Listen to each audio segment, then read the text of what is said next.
Good morning every friend, मैं मुजाहिर। तो जय गुरु प्राइवेट ITI के यूट्यूब चैनल पे आप लोग का स्वागत है। तो जितने भी स्टूडेंट्स अभी तक चैनल्स को सब्सक्राइब नहीं किए हैं वो सब्सक्राइब जरूर कर लें, क्योंकि बहुत सारा स्टूडेंट्स है जो अभी तक चैनल्स को सब्सक्राइब नहीं किए हैं और वो क्लास अटेंड करें। आप लोगों का क्लास अटेंड करना बहुत ही इम्पोर्टेंट है, क्योंकि इसी के माध्यम से आप लोगों का जिसका कमेंट बॉक्स में नाम आएगा उसी का हम अटेंडेंस मतलब चढ़ेगा।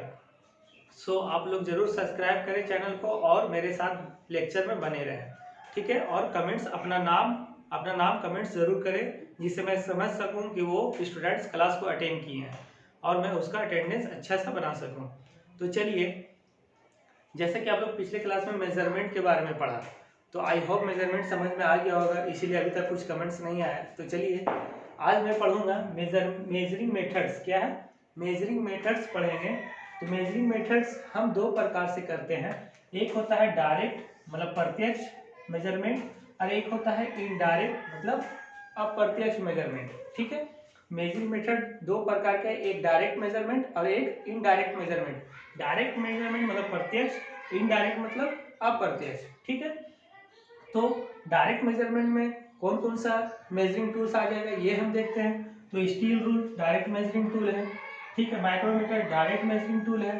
Vernier caliper direct measuring tool है, ठीक है। और ये जो इनडायरेक्ट मेजरमेंट जो है, इसमें आ जाएगा हमारा आउटसाइड कैलिपर, दूसरा आ जाएगा इनसाइड कैलिपर, ठीक है। तो हम थोड़ा सा पहले ये समझते हैं कि डायरेक्ट कौन सा इनडायरेक्ट कौन सा, ये तो हम समझ गए।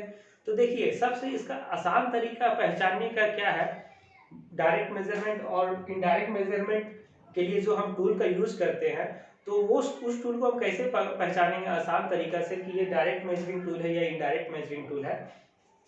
तो स्टील रूल की सहायता से हम डायरेक्ट मेजरमेंट लेते हैं, ठीक है। और ये जो हमारा आउटसाइड कैलिपर है, इससे हम क्या कर सकते हैं, इनडायरेक्ट मेजरमेंट लेते हैं। तो देखिए, जिस मेजरिंग टूल पर ग्रेजुएशन बना हो, मतलब उस पर चिन्ह बना हो, माप लेने का कुछ ग्रेजुएशन बना हो, तो उसे हम डायरेक्ट मेजरिंग टूल कह सकते हैं। वो पहचानने का आसान तरीका है। और जिस पर मतलब मेजरिंग ना बना हो, ग्रेजुएशन मतलब मेजरिंग मतलब ग्रेजुएशन ना बना हो, मतलब मेजरिंग का कुछ चिन्ह ना बना हो, तो उसे हम इनडायरेक्ट मेजरिंग टूल कहेंगे, ठीक है। ये हुआ। लेकिन एक चीज और ये भी समझिए कि जैसे steel rule, vernier caliper, micrometer से हम क्या करते हैं, प्रत्यक्ष मापी उपकरणों के द्वारा मापी जाती है। मतलब इस मेजरिंग टूल से हम डायरेक्ट माप हम ले सकते हैं, ठीक है। और ये आउटसाइड कैलिपर इनसाइड कैलिपर क्या है कि आउटसाइड कैलिपर को हम क्या करते हैं कि स्टील रूल की सहायता से, मतलब पहले इससे क्या करते हैं, आउटसाइड कैलिपर से हम किसी भी कंपोनेंट मतलब हम किसी भी जॉब को माप लेते हैं, ठीक है। और उसके बाद मापने के बाद उसका हमें जो रीडिंग पढ़ना होता है, मतलब आउटसाइड कैलिपर या इनसाइड कैलिपर से किसी भी कंपोनेंट को हम माप लेते हैं। मापने के बाद जब हमको उसका रीडिंग पढ़ना होता है, ठीक है, कि इसका मतलब मेजरमेंट कितना आया, मतलब ये रीडिंग पढ़ेंगे तभी हमें समझ में आएगा। तो हमें स्टील रूल और माइक्रोमीटर या अन्य टूल्स की सहायता लेनी पड़ती है, ठीक है। याद रखिए, डायरेक्ट मेजरमेंट जो टूल है, डायरेक्ट मेजरिंग टूल है, उससे हम डायरेक्ट माप सकते हैं, किसी भी कंपोनेंट को हम डायरेक्ट माप सकते हैं। जैसे स्टील रूल से हम डायरेक्ट चेक कर सकते हैं, माप सकते हैं कि ये कितना साइज का है, मान लीजिए इसकी लंबाई क्या है, स्टील रूल से हम डायरेक्ट माप सकते हैं, ठीक है। लेकिन एक एग्जांपल आउटसाइड कैलिपर क्या होता है कि किसी भी गोल रॉड के बाहरी डायमीटर को मापने के काम में आता है, ठीक है।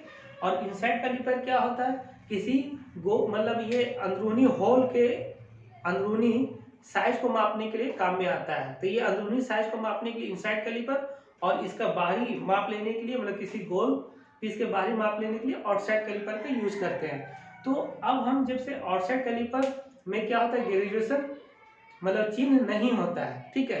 तो ये इनडायरेक्ट मेजरिंग टूल हो गया। तो आउटसाइड कैलिपर से अगर हम मापेंगे, स्टील रूल से अगर इससे हम मापेंगे तो इससे हम डायरेक्ट माप सकते हैं कि इसकी लंबाई क्या है। लेकिन अगर आउटसाइड से अगर हम देखेंगे इस तरह से इसको नाप के, तो हम इसकी लंबाई हम बता नहीं सकेंगे कि कितनी है, ठीक है। तो आउटसाइड कैलिपर से जब भी या इनसाइड कैलिपर मतलब हम कह सकते हैं कि इनडायरेक्ट मेजरिंग टूल का जब भी हम प्रयोग करेंगे किसी कंपोनेंट पे, तो उससे हम क्या करेंगे, पहले कंपोनेंट्स को मतलब जॉब को माप लेंगे, ठीक है। मापने के बाद फिर क्या करेंगे, हम उसको माइक्रोमीटर या तो स्टील रूल की सहायता से उसका रीडिंग पढ़ेंगे। उसका रीडिंग कैसे पढ़ेंगे? आउटसाइड कैलिपर या इनसाइड कैलिपर से किसी भी कंपोनेंट या जॉब को हम माप लेंगे और उसका जब हमें रीडिंग पढ़नी हो तो स्टील रूल या तो फिर माइक्रोमीटर की हमें सहायता लेनी पड़ती है। ठीक है, तो याद रखिए जो डायरेक्ट माप है वो डायरेक्ट मेजरिंग टूल हो गया, जो इनडायरेक्ट माप है वो इनडायरेक्ट मेजरिंग टूल हो गया। ठीक है, अब हम बात करेंगे स्टील रूल का।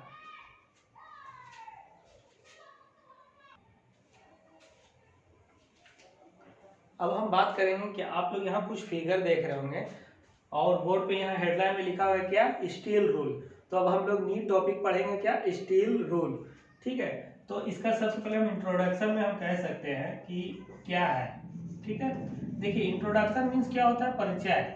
मतलब हमें उससे परिचय होना है, स्टील रूल से हमें क्या होना है? परिचय होना है, उसके बारे में समझना है कि ये क्या है। ठीक, और इसका what is purpose and what is uses, इसका हम क्या प्रयोग कर सकते हैं। ठीक है, और इसका उद्देश्य क्या है, तो हम उसका परिचय में जानेंगे इंट्रोडक्शन में स्टील रूल का कि steel rule is a direct measuring instrument. क्या ये बराबर एग्जाम में पूछा जाता है? Steel rule is a direct measuring, जैसे कि अभी हमने पढ़ाया measuring, direct measuring and indirect measuring में, मेजरिंग इंस्ट्रूमेंट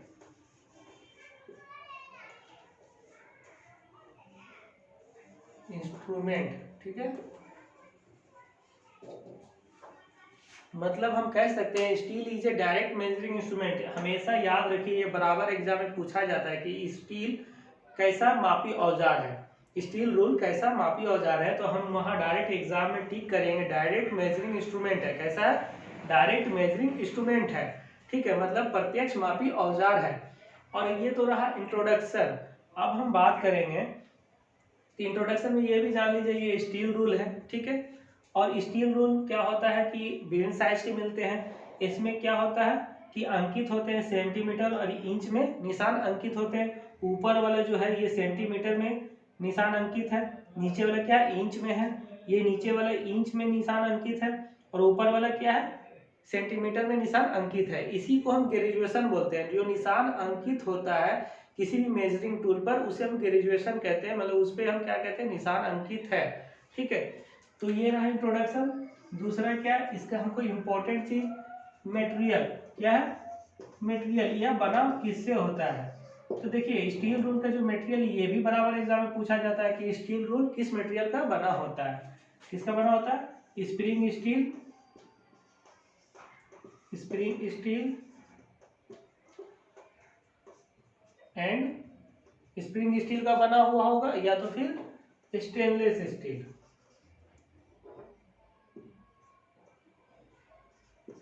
स्टेनलेस स्टील, देखिए बराबर एग्जाम में आपको यही टिक करना है। ठीक है, अगर स्प्रिंग स्टील दिया हो तो स्प्रिंग स्टील मारेंगे, स्प्रिंग स्टील अगर ना दिया हो तो वो टिक नहीं करेंगे, स्टेनलेस स्टील जरूर देगा ऑप्शन में। ठीक है, तो स्टील रूल का जो मटेरियल होता है वो होता है स्प्रिंग स्टील या तो स्टेनलेस स्टील। ठीक है, कभी कभी इसको हाई कार्बन स्टील का बनाया जाता है, लेकिन वो लगभग वो एग्जाम में आता भी है, ऑप्शन भी नहीं देता। आप लोग को याद रखना है कि स्टील रूल का जो मटेरियल होता है वो स्टेनलेस स्टील का बना होता है। क्या? स्टेनलेस स्टील का बना होता है। कभी कभी स्प्रिंग स्टील भी ऑप्शन में दे दे तो आप लोग को टिक करना है। ठीक है, अब हम इसका बात करेंगे साइज का। ठीक है, अब हम बात करेंगे इसका साइज का। तो ये देखिए स्टील रूल का जो साइज होता है वो विभिन्न प्रकार के साइज होता है, लेकिन अधिकतर जो साइज इसका यूज किया जाता है वर्कशॉप में, जो हम इसका अधिकतर यूज करेंगे साइज का, वो है 6 इंच और 12 इंच। क्या है? 6 इंच और 12 इंच। देखिए ये 12 इंच में एक इन्वर्टेड कॉमा रहेगा, दो रहेगा। ठीक है, ये 12 इंच का सिंबल है। क्या है? ये 12 इंच का सिंबल है। मतलब 6 इंच कितना सेंटीमीटर हो गया? 15 सेंटीमीटर। कितना? 15 सेंटीमीटर। और 12 इंच कितना हो गया?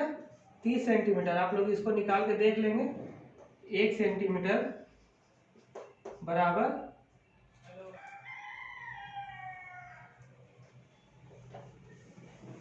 1 इंच बराबर कितना होता है? 2.54 सेंटीमीटर होता है। ठीक है, और अगर हम इसका मिलीमीटर में बात करेंगे तो 6 इंच जो मिलीमीटर में होगा वो होता है 6 इंच कितना मिलीमीटर में होता है 150 मिलीमीटर में होगा, ठीक है। और 12 इंच कितना मिलीमीटर होगा 300 मिलीमीटर होगा। तो इसको मिलीमीटर में भी लिख सकते हैं। 6 इंच जो है मिलीमीटर में कितना होगा 150, ठीक है। और ये 12 इंच का जो 30 सेंटीमीटर वो कितना मिलीमीटर में होगा 300 मिलीमीटर में होगा। आप लोगों को कंफ्यूज नहीं होना है। 1 सेंटीमीटर बराबर क्या होता है 10 मिलीमीटर। आप लोग इसको निकाल कर देख सकते हैं, ठीक है। तो इसका साइज का बात करेंगे जो मोस्टली यूज होता है वर्कशॉप में, जो साइज का हम बात करेंगे स्टील रूल का मोस्टली यूज 6 इंच और 12 इंच के साइज का हम प्रयोग करते हैं, ठीक है। 6 इंच और 12 इंच के साइज का हम स्टील रूल वर्कशॉप में प्रयोग में लाते हैं, ठीक है। अब हम बात करेंगे टैब्स। तो देखिए टैब्स जो बात करेंगे वो नेक्स्ट लेक्चर में हम बात करेंगे। आज तक के लिए इतना ही काफ़ी। आप लोग इतना जान लिए स्टील रूल के बारे में, इसका इंट्रोडक्शन। यह एक डायरेक्ट मेजरिंग इंस्ट्रूमेंट है, ठीक है। इसका जो मटेरियल होता है वह स्प्रिंग स्टील या हाई स्टेनलेस स्टील का बना होता है। लेकिन एग्जाम में आप लोग को बराबर यही देगा ऑप्शन, आपको स्टेनलेस स्टील टिक करना है, ठीक है। साइज की इसका हम बात करेंगे तो 6 इंच जो 15 सेंटीमीटर और 12 इंच मतलब 30 सेंटीमीटर। अगर इसको मिलीमीटर में कन्वर्ट कीजिएगा तो 150 मिलीमीटर 6 इंच का, और 12 इंच का जो होता है वो 300 मिलीमीटर होता है मिलीमीटर में, ठीक है। तो ये जो साइज का जो है 6 इंच और 12 इंच, ये अधिकतर वर्कशॉप में प्रयोग में लाए जाते हैं ये स्टील रूल, ठीक है। और स्टील रूल में ऊपर में क्या होता है सेंटीमीटर में निशान अंकित होता है, और नीचे वाले में क्या होता है इंच में निशान अंकित होता है। और ये आप लोग एक देख रहे होंगे, इसको हम क्या किए ब्रेक करके दिखाए हैं। जैसे कोई भी लंबा चीज को अगर हम पेपर पे या बोर्ड पे जब दिखाएंगे तो हम उसका लंबाई को हम एक्चुअल पेपर पे या बोर्ड पे नहीं बना सकते, इसीलिए ये ब्रेक करके दिखाने का मतलब है कि ये मतलब लंबाई मतलब 15 सेंटीमीटर तक का है, और नीचे देखिए 6 इंच। इसको आप यहाँ पे इंच कर लिख सकते हैं और यहाँ सेंटीमीटर लिख सकते हैं, ठीक है। तो 1 2 3 आया मतलब ये आगे 15 सेंटीमीटर तक है और ये 6 इंच तक, ठीक है। तो ये जो स्टील रूल है ये एक साधारण स्टील रूल है जिसका हम वर्कशॉप में प्रयोग में लाते हैं। साइज जो इसका साधारण होता है 6 इंच और 12 इंच, ठीक है। ऊपर में निशान सेंटीमीटर में होता है, नीचे इंच में होता है। और हम जानते हैं कि 6 इंच जो होगा 15 सेंटीमीटर होगा वो 150 मिलीमीटर का होगा। आप लोग कन्वर्ट कर सकते हैं, मैं यहाँ पे लिख दिया हूँ। 1 इंच बराबर 2.54 सेंटीमीटर एंड 1 सेंटीमीटर बराबर 10 मिलीमीटर 10 मिलीमीटर। तो ओके बाय, आज तक के लिए इतना ही। नेक्स्ट लेक्चर में हम लोग न्यू टॉपिक के साथ मिलेंगे। Okay, thank you.